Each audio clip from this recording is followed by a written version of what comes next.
반갑습니다. 어른들 위한 공부방 성상원의 공사부입니다.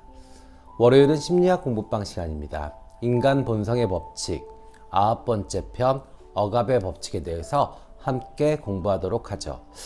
이 억압의 법칙은요, 결국 페르소나와 그림자에 대한 이야기입니다. 우리가 이 페르소나 그림자 이거 많이 들어봤잖아요. 칼융 선생이 이야기했던 그 심리학 이론이죠. 분석 심리학 이론에서 가장 중요한 이론 중에 하나죠. 제가 그 성상원 TV의 여러 가지 방식으로 이 페르소나와 그림자에 대한 영상을 올려놨습니다. 그런데 제가 이렇게 상담도 하고 또 영상을 찍으면서 좀 정리된 저만의 이론이 있어요. 이게 아마 가장 정확할 겁니다. 자, 페르소나는요, 이렇게 생각하세요. 잘 훈련된 강아지. 그러니까 야성이나 본성 이것들은 다 사라졌어요. 예. 그래서 주인의 눈치를 보고 주인이 원하는 걸 하고, 물론 거기에서 기능의 차이는 좀 있습니다. 잘하는 녀석이 있죠. 예. 주인의 눈치를 잘 보고 또 주인의 어떤 개인기 아니면 어떤 기술 이런 거 가르쳐 주면 잘 따라하는 녀석이 있고 좀 덜 따라하는 녀석이 있겠지만 어쨌든 간에 늑대와는 전혀 다른 모습이죠. 그러면 그림자는 뭐냐? 늑대의 무리입니다. 그래서 아주 강한 야성성, 그리고 어마어마한 힘, 그리고 어둠, 이런 걸 상징합니다. 그러니까 우리가 페르소나 하면은 사람들과 함께 살아가기 위해서 그런 이 야성이나 본성, 어두운 면을 안으로 밀어넣죠. 그리고 최대한 부드럽고 자상하고 편안하고 아니면 사회적으로 어떤 이상적인 목표를 위해서 우리가 가면을 쓰게 됩니다. 그 가면이 결국에는 강아지 같은 모습, 이렇게 이해하시면 돼요. 그거에 여러 가지 이 롤이 있습니다.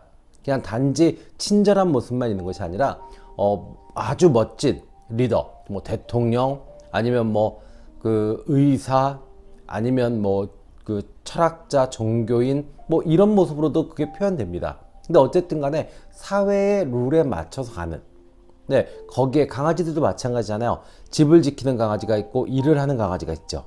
물론 다 강아지이긴 하지만요.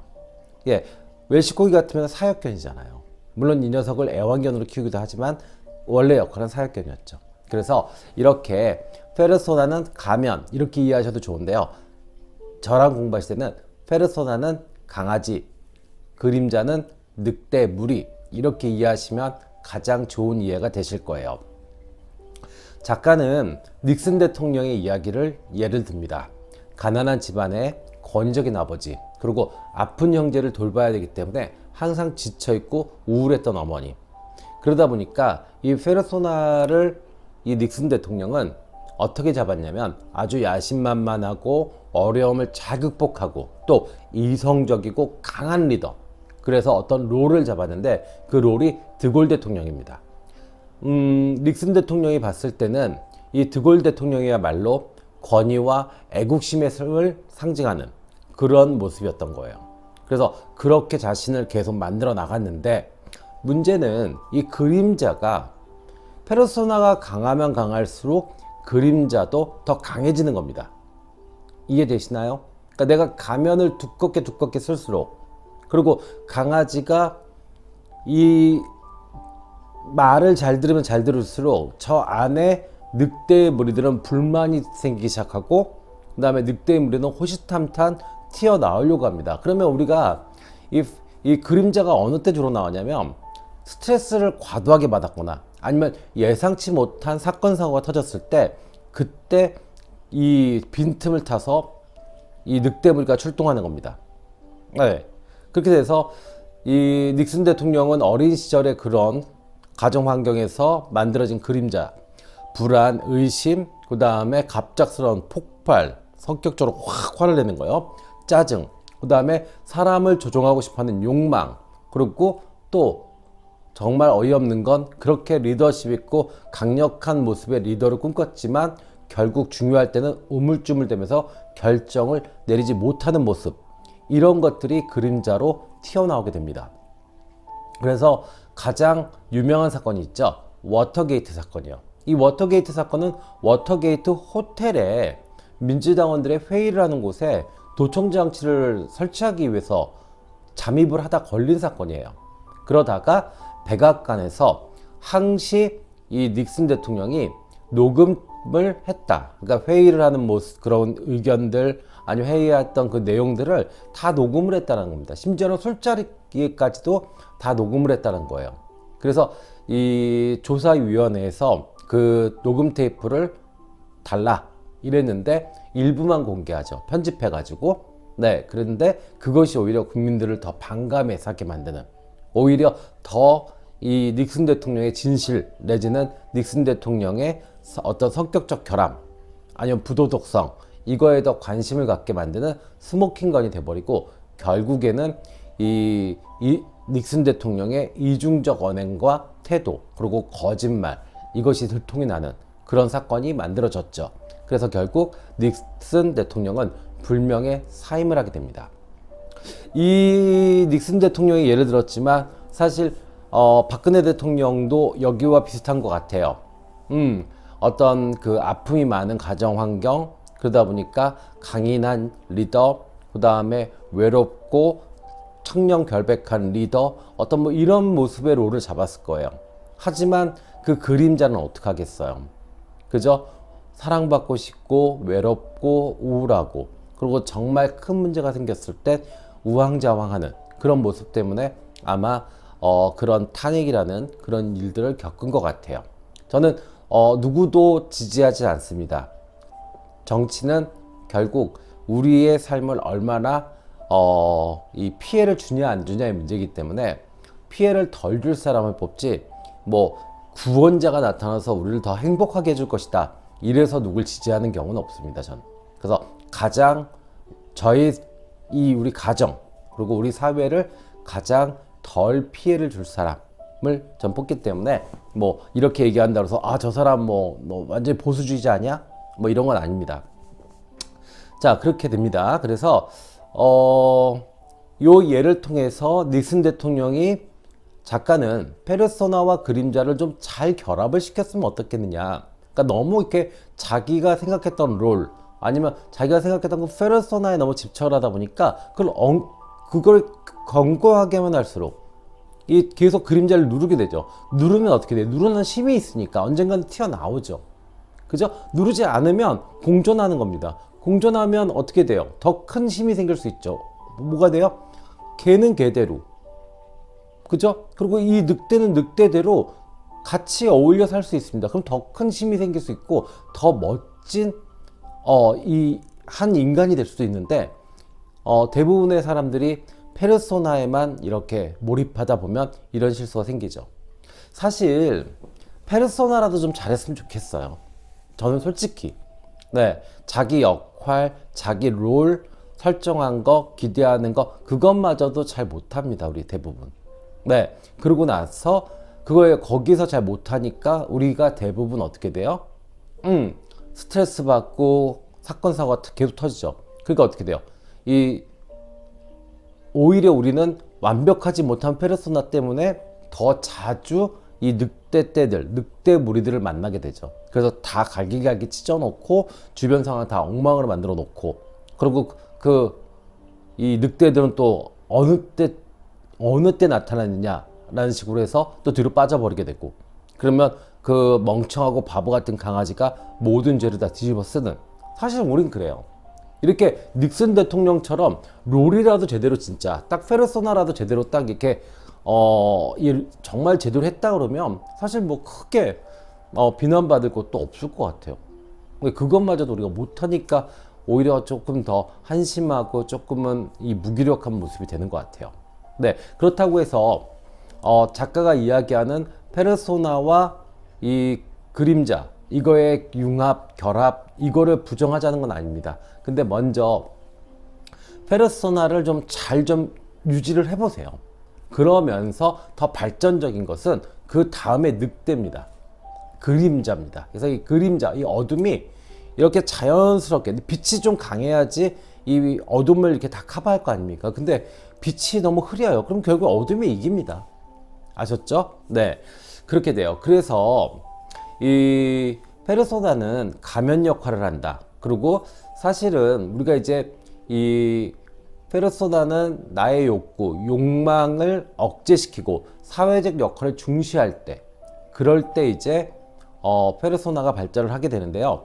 이게 이제 극단적이고 강할수록 그림자는 더욱 짙어지고 강해진다라고 아까 말씀드렸듯이 그렇게 표현할 수 있습니다. 그래서 이 그림자가 생성되는 건요, 두 개의 힘이 충돌할 때, 그것을 느낄 때 만들어진다라고 이야기를 합니다. 그래서 일단 작가는 어떤 예를 드냐면, 첫 번째, 태어날 때부터 우리는 원래가 에너지, 그 격렬한 에너지를 가지고 있다라고 이야기를 합니다. 근데 이것이 이제 충돌하는 감정이 생긴대요. 그러니까 허용되는 것과 허용되지 않는 그 차이, 이것을 이제 배우게 되는 거죠. 그리고 이 양가적 감정, 그러니까 사랑받고 싶은데 그게 내 뜻대로 안 되면 부모를 혐오하고 미워하고, 또 우월해지고 싶어서 뽐을 냈는데 그게 잘 안 되면 오히려 이기적으로 변하고 옹졸해지고, 이제 이러면서 어떻게 돼요? 우리는 이 그림자의 존재가 만들어지기 시작하는 거죠. 이해되시나요? 그 다음에 또 부모의 보호를 받아야 될 존재. 그러니까 결국에 그런 과정에서도 우리는 어떻게 해요? 부모의 요구에 충실해야 되잖아요. 부모의 보호를 받아야 되니까요. 그래서 얌전하고 친절한 아이의 가면을 쓰기 시작한다. 그렇기 때문에 이때부터 우리는 이 그림자가 만들어지기 시작한다. 네, 아주 설득력 있는 이론이죠. 네, 좋습니다. 자, 근데 두 번째는요, 집단에 적응을 할 때, 그때 우리는 분명히 이 그림자가 만들어지는 것을 느낄 수 있다. 왜? 내 인격의 어두운 면을 억제하고 누르는 법을 배워야 합니다. 그리고 그걸 강요하죠. 왜요? 그렇게 해야만 조직 자체도 운영이 되고 또 한 개인이 생기는 이득도 큽니다. 예를 들어서 누구 친구 하나 때렸다. 그러면은 유치원에서 친구 하나 때렸다 그러면 벌 쓰다 보면 공부 제대로 못 배우죠. 또 아니면 뭐 간식 같은 것도 못 먹을 수도 있고 그래요. 그러니까 결국엔 아이는 자발적이든 비자발적이든 가면을 쓸 수밖에 없죠. 예, 그 조직이 원하는 그런 모습으로 따라갈 수밖에 없는 이제 그런 상황이기 때문에 이렇게 두 가지 방식으로 이 그림자가 만들어진다. 그러니까 페르소나가 생기는 순간 그림자도 만들어진다. 이렇게 이해하시면 돼요. 아셨죠? 자, 그래서 그림자가 나타나는 모습은요, 작가는 모순된 행동에서 나타날 수 있고요. 감정적 폭발, 그 다음에 격렬한 부정, 그 다음에 정당화의 논리, 이런 방식으로 이 그림자가 나타난다라고 해요. 네, 당연하죠. 그죠? 앞뒤가 다른 거. 그러니까 먼저 페르소나에 맞춰서 행동을 했다가 그 다음에 본연의 모습, 어떤 욕망에 있는 그죠? 그 그림자, 늑대떼들의 움직임으로 해서 이게 앞뒤가 안 맞을 때 모순된 행동이죠. 그 다음에 이성적이고 매너 좋고 차분한 척 하는데 어떤 스트레스를 받거나 자기 마음대로 안 된다. 그러면 어떻게 돼요? 폭발하죠. 감정적 폭발. 맞죠? 그 다음에 그렇게까지 비난할 일이 아닌데 자기가 막 제일 먼저 나서서 너무너무 격렬하게 비난합니다. 그럼 우리는 착각하죠. 아, 이 사람이 정말로 정말 도덕적이어서 그거에 대해서 정말 저렇게 비난하는구나. 사실 아닙니다. 그거에 속지 마세요. 진정으로 도덕적이고 진정으로 그 부분에서 깨끗한 사람은 그렇게까지 비난하지 않습니다. 왜요? 그 오염될 수 있고 타락할 수 있고 부도덕할 수 있다는 것을 알아요. 네, 그것이 너무 쉽다는 걸 알아요. 그렇게 타락되고 비도덕적인 것이 쉽다는 걸 알아요. 그렇기 때문에 타인이 그렇게 쉽게 물드는 거에 대해서 비난하지 않습니다. 근데 오히려 많이 물들어 있는 사람들이 그걸 더 비난하죠. 그러면서 자신이 더 도덕적 우위에 서서 뭔가 정치적 권력, 종교적 권력, 사회적 권력을 얻으려고 하는 사람들이 이런 행동들을 하죠. 그 다음에 정당화의 논리요. 만약에 자신의 어떤 이런 모순적인 행동, 그 다음에 감정의 폭발, 그 다음에 격렬한 부정, 이런 게 들켰어요. 그럼 어떻게 돼요? 정당화의 논리, 말이 길어집니다. 그래서 제가 항상 이야기하잖아요. 말이 길어지면 둘 중에 하나다. 사기꾼 아니면 사입이다. 오케이? 자, 그래서 이 그림자는 위장하는 수단이 있습니다. 어떻게 해요? 지나친 이상화랍니다. 예, 그래서 막 뭔가가 막 강력한 확신과 흑백 논리, 그 다음에 사람이나 어떤 목표, 가치를 이상화로 높게 잡습니다. 네, 그러면 어떻게 돼요? 이 사람들이 다 거기에 이게 매몰되기 시작하죠. 그죠? 네. 그리고 또 이 그림자는 위장수단으로요, 투영을 씁니다. 그래서 욕망을 실현한 그런 대상들을 공격하는 거죠. 그러면서 돈, 섹스, 권력, 그 다음에 범죄, 이런 것들에 대단히 날카롭게 예민하게 반응을 합니다. 허나 그 안에서는 뭐가 있냐면 그 욕망을 실현한 것에 대한 약간의 부러움, 네, 시기심, 이런 것들이 이 밑에 깔려 있는 거죠. 네, 이렇게 이해하시면 좋을 것 같아요. 아셨죠? 자, 그 다음에 그림자에 7가지 유형이 있대요. 네, 첫 번째는 터프가이요. 강한 남성성, 어떤 완고함, 이런 것들을 강조하는 건요, 자신의 어떤 여린 내면과 정서가 표출되는 것을 두려워하기 때문이래요. 대표적으로 김보성, 최민수 같은 터프가이들 보면 알죠? 그리고 실제로 우리 그렇잖아요. 조폭이 오히려 여리여리한 여자를 만나는데 집에서 꼼짝도 못하는 경우들 있죠. 네, 그렇게 사는 경우도 많습니다. 자, 그 다음에 성인 군자형이 있답니다. 네, 그림자의 7가지 유형 중에 두 번째는 성인 군자형. 성인 군자형은요, 돈과 섹스, 권력을 지향하는 방법으로 이 도덕적 우위를 내세워서 다른 사람들을 비난하면서 결국에는 그것들을 얻어내는 거죠. 그러니까 이런 경우에는 뭐 종교 지도자들 아니면 정치 지도자들이 있죠. 대표적으로 해밍 같은 사람들이 있었죠. 그죠? 그 사람은 종교인이라고 하기에는 조금 문제가 있었죠. 자, 그 다음에는요, 세 번째는 수동적 공격성을 가진 매력남, 매력녀들이 있대요. 이 사람들은 예의가 바르고 착합니다.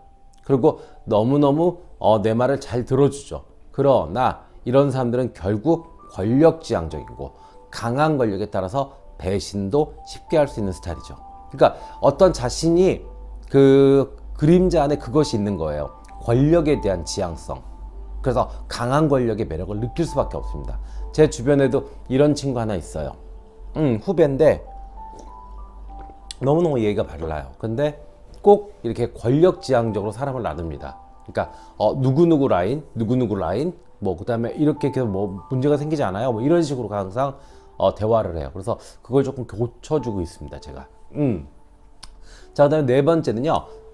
작가는 광신도라고 이야기했는데 저는 교정을 하겠습니다. 사입이요.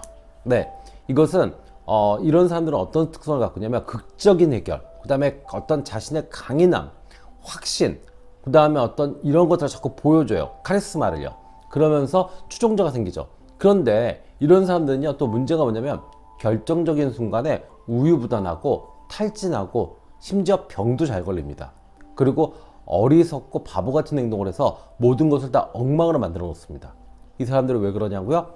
그림자가 사랑과 존중, 존경에 대해서 과하게 욕망하기 때문에 그렇습니다. 그래서 과한 행동을 해놓고 결국에는 감당을 못하니까 핑계를 대기 위해서 어떻게 해요? 탈진, 병, 아니면 정말 어이없는 짓, 이러면 이 뭔가 비난하기가 되게 어려워져요. 더 많은 일들을 벌려놨기 때문에. 이해되시죠? 그래서 사이비, 이 제 주변에도 몇 분 계세요. 네, 그래서 그러지 말라고 이야기를 해주는데도 말을 잘 안 듣네요. 자, 다섯 번째는요, 완고한 이성주의자입니다. 이런 스타일은요, 이 인간이 원래 비이성적인 것에 좀 의존하고 그것에 대해 위로받는 것을 인정을 안 해요.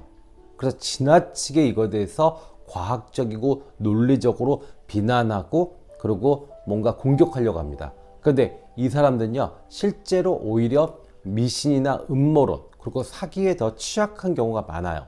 그러니까 똑똑한 척 하는데 나중에 보면은 이상한 주식 해가지고 돈 많이 날리신 분 계시죠? 이런 분들이 헛똑똑이라고 얘기하는데 이런 분들이 그런 분들입니다. 이해되시죠? 그 다음에 여섯 번째요, 허영꾼이 있답니다. 허영꾼은요, 남다르게 보이고 싶어하는 욕망이 있대요. 그래서 자신의 어떤 우월성을 이렇게 내세우고 싶은 거죠. 그래서 예술이나 패션, 지식, 아니면 뭐 돈, 뭐 여러 가지로 이렇게 자기를 좀 특별하게, 심지어 출생마저도 난 좀 특별해, 이렇게 표현하고 싶어요. 근데 이런 사람 대부분이, 거의 대부분이 어떠냐? 극히 평범한 배경에서 태어났고 평범한 모습으로 살아가고 있습니다. 그래서 자신이 평범하게 보이는 것이 불안해서 이렇게 허영꾼이 된다라고 이야기합니다. 그리고 작가는 실제로 독특하고 특별한 사람들은 오히려 자기의 독특하고 특별한 것을 다른 사람에게 조금 신뢰가 될까봐 오히려 겸손한 태도를 유지한다, 이렇게 이야기합니다. 좀 와닿는 이야기 같아요. 네, 그러니까 본인이 좀 특별하다는 거는 사실은 그 일반적으로 봤을 때는 관심을 끌 수는 있지만, 그 특별하게 정말로 살아온 사람들은 그게 다른 사람과 보편적이지 않기 때문에 혹시라도 다른 사람들이 불편해하지 않을까, 그래서 오히려 더 겸손해지고 또 이렇게 그 타인들과 대화하려고 더 노력하는 경우가 많이 있더라고요. 자, 7번째는요, 그림자의 7가지 유형 중에 마지막은 극단적인 기업가입니다. 이런 사람들은 기준이 매우 높아요. 그리고 사소한 것에 대해서 대단히 주의를 잘 기울입니다. 그래서 이런 사람들은 모든 것을 다 책임지려고 하죠. 그리고 결정지려고 하고요. 그리고 워커홀릭이죠. 그러니까 이런 사람들은 어때요? 빨리 성공할 수 있습니다. 그런데 어떻게 돼요? 사업의 규모가 커지는 것을 스스로 막게 되죠. 왜요? 혼자서 통제할 수 있는 선이 한계가 있잖아요.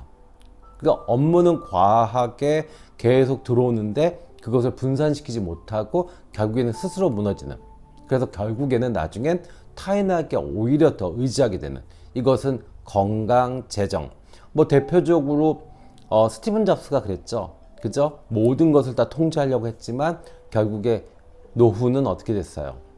예, 병든 몸을 누군가에 의탁했고, 그죠? 네, 이렇게 하면서 결국에 삶을 마감하는 그런 모습이 됐죠. 자, 내 안의 그림자와 편안하게, 그리고 좀 이 안정적으로 그렇게 사시는 분들은 자기 자신을 편안하게 대하고 자기 자신을 편안하게 느끼는 사람입니다. 그러니까 내 안의 어둠과 이 어느 정도 인정과 어떤 평화, 그리고 어떤 합리적인 어떤 융합이 가능한 그런 상태여야, 예, 이것이 가능한 상태가 되는 겁니다. 그래서 특징적으로 알아보면 이 그림자와 편안하게 융합해서 살아가는 모습, 이런 모습의 사람들은요, 일단 유머가 있습니다. 그러니까 뭐 딱딱하게 권위를 내세운다든지 아니면 뭐 자신의 권리를 이야기한다든지 이런 것이 아니라 유머러스가 있어요. 그리고 두 번째는요, 자유롭습니다. 그러니까 어떤 물론 페르소나에 맞춰야죠. 페르소나를 맞춘 상태 그 외의 행동에서는 대단히 자유롭게 행동합니다. 그리고 두 번째는요, 본인도 편안하고요, 그걸 바라보는 그 상대도 편안하게 느끼게 합니다. 네, 이것이 기본적으로 이 페르소나와 그림자가 융합이 잘 된 상태입니다. 이 힘을 가지고, 그리고 창조력도 아주 왕성한 이제 그런 특징을 갖고 있죠. 그래서 전반적으로 보면 이 페르소나와 그림자가 잘 융합된, 아까 얘기했죠, 강아지와 늑대가 잘 어우러서 한 팀으로 이렇게 움직이는 모습으로 보여지는 건요, 실제로는 아이 같습니다. 그래서 아인슈타인, 아니면은 정말 훌륭한 뭐 작가, 아니면 훌륭한 정치인, 이런 사람들이 어느 면에서 보면 꼭 아이 같아요. 소년 같고요. 네, 그런 모습이 그림자와 페르소나와 그림자를 잘 융합한 경우에 해당합니다. 그래서 작가는요, 이 페르소나와 그림자, 이 그림자를 잘 융합하려고 하면 어떻게 해야 되느냐고 해서 4가지 방안을 제시합니다. 일단은 그림자를 봐라. 이 그림자를 보라는 건요, 자신의 어떤 감정의 큰 변화, 이것을 느껴보라는 겁니다. 어느 타이밍에서 내가 화가 많이 났고 어느 타이밍에서 내가 많이 불안해했는지를 느껴보라고 이야기합니다. 두 번째는 타인의 견해를 좀 들어보라고 이야기합니다. 내가 어떻게 보여? 뭐 아니면 나의 문제점은 뭐 같아? 이렇게 좀 물어보시면 좋아요. 자꾸 차 뭐가 좋냐, 집 얼마 올랐냐 이런 얘기들 하지 마시고요. 예. 자, 그다음엔요. 그림자를 포용하라고 이야기합니다. 이거는 그 방향성을 이렇게 바꿔주는 겁니다. 이 그림자를 포용하라는 거는 그 그림자를 트레이닝하는 겁니다. 그 늑대 무리를 트레이닝해야 돼요. 왜냐하면 이 늑대 무리 그림자는 무의식이에요. 그리고 페르소나는 의식입니다. 의식이 습관화된 거죠. 맞죠? 그러면 어디가 더 힘이 세요? 무의식이 훨씬 힘이 세죠. 그러니까 이 늑대의 힘을 사용하지 않으면, 제대로 활용하지 못하면 우리가 원하는 어떤 아름답고 성공하고 사랑받고 이런 것이 조금은 어려울 수 있어요. 그렇기 때문에 이것을 잘 훈련을 시켜야 되는데, 그 훈련하는 방법은 공격적인 성향, 예를 들어서 있다, 욕망이 그런 성향이 있다라고 하면 그런 거는 일이나 공부, 몰입할 것을 찾는 게 좋고요. 그 다음에 좀 예민한 성향을 갖고 있다, 그러면 어떻게 불안이라든지 이런 거, 네, 이렇다면 이런 거는요, 예술로서 좀 풀어라. 그러니까 꼭 예술가가 되라는 게 아닙니다. 영화 한 편, 음악 좋은 거 듣고 이렇게 해서 예민한 성격을 좀 풀어내는, 이제 그렇게 이해하시면 좋아요. 자, 그 다음에 세 번째는 그림자를 탐구하라고 이야기합니다. 그림자를 탐구하는 것은요, 그림자의 속성, 그 에너지를 탐구하라는 거죠. 그 얼마나 많은 늑대가 있으며 그 늑대 무리가 얼마나 많은 힘을 발휘할 수 있는지를 한번 탐구해 보라는 이야기입니다. 그 다음에 네 번째는요, 그림자를 보여줘라. 솔직하고 자유로운 모습으로, 네, 그 그림자들이 조금씩 튀어나오게요. 네, 우리가 그렇잖아요. 가둬놓으면, 뭐든지 가둬놓고 막아놓으면 더 힘이 세집니다. 우리가 댐도 그렇잖아요. 댐도 이렇게 막아놨잖아요, 물을. 그러니까 어떻게 해요? 그 안에 물은 점점 힘이 더 세지죠. 그러면 어느 순간에 이 댐을 무너뜨릴 수도 있잖아요. 그렇지 않으려면 어떻게 돼요? 물을 때마다 좀 이렇게 빼줘야 되잖아요. 우리가 그것을 하자는 겁니다. 무조건 나의 욕망, 그 늑대 무리를 다 끌고 나와가지고 내 마음대로 살자, 이거 아니에요. 네, 그냥 너무 이 막아놓는 페르소나로 이걸 딱 막아놓는 그것만 하지 말자는 겁니다. 그래서 때가 되면 좀 빼주자. 왜? 그 에너지가 너무너무 크니까. 그럼 그 물을 가지고 우리 농사도 질 수 있고 밥도 해 먹고 다 하잖아요. 그죠? 네. 그만큼 이 그림자의 그 에너지는 어마어마합니다. 그래서 우리의 그 어둠의 힘이 그만큼 크다는 거죠. 그래서 그림자를 보여줘라 라는 이야기는요, 솔직하고 자유로운 행동을 통해서 권위, 그 다음에 이 타인의 기대, 이런 거에 너무 부응하려고 하지 말고 그냥 나 스스로 행복한 모습, 나다운 모습을 중간중간에 좀 찾고 그 다음에 보여줘라, 이렇게 이야기합니다. 자, 결론적으로 제가 말씀드리자면요, 모르는 것을 모르는 것이 문제입니다. 그러니까 어둠, 그림자에 빛을 비춰주면요, 더 이상 어둠, 그 그림자가 아닌 겁니다. 아셨죠? 그리고 여러분들이 정말로 행복해지고 그 다음에 뭔가 정말 멋진 삶을 사시려고 그러시면요, 이 페르소나와 그림자, 얘가 결합되지 않고는, 제대로 융합되지 않으면 실제로는 어느 순간에만 좀 성공했다가, 어느 순간에만 행복했다가, 어느 순간에만 사랑받았다가 금방 또 무너져 버립니다. 아셨죠? 그래서 정말 진정한 자아는 이렇게 페르소나와 그림자의 아주 이 적절한 융합, 거기서 만들어지는 인격이 진짜 인격이고요. 그것이 정말로 아주 멋진 삶을 만드는 기본이 됩니다. 아셨죠? 자, 꼭 기억하세요.